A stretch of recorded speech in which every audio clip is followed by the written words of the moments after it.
Hello. In this session, we're going to briefly talk about expressions and API functionality that can help you enhance your subassemblies in Subassembly Composer. So first off, the expressions. We looked at some expressions early on in building some of these subassemblies, but they're used within the Subassembly Composer properties.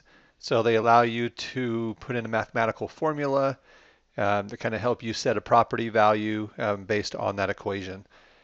So typically they're used in the properties of geometry elements.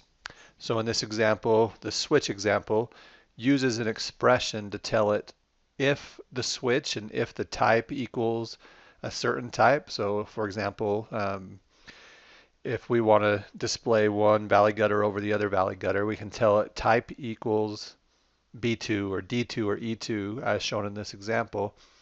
And the subassembly will then utilize those parameters. So it's a simple way of using expressions, but a very effective way in some of the complex subassemblies.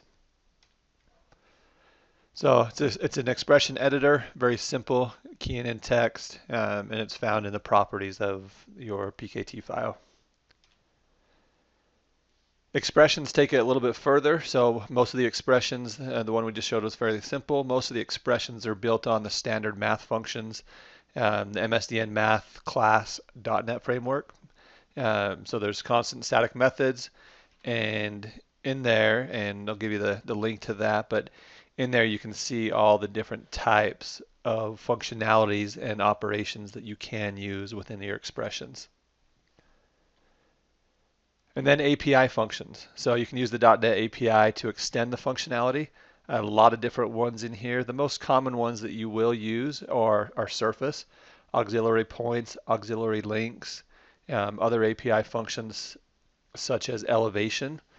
So elevation targeting, width targeting, so offset or width targeting. Um, and then one of the more utilized ones, one of the most common ones is decision making. So you can use your API function examples for, say, a cut and fill decision or any of those decision makings to utilize certain aspects of your subassembly.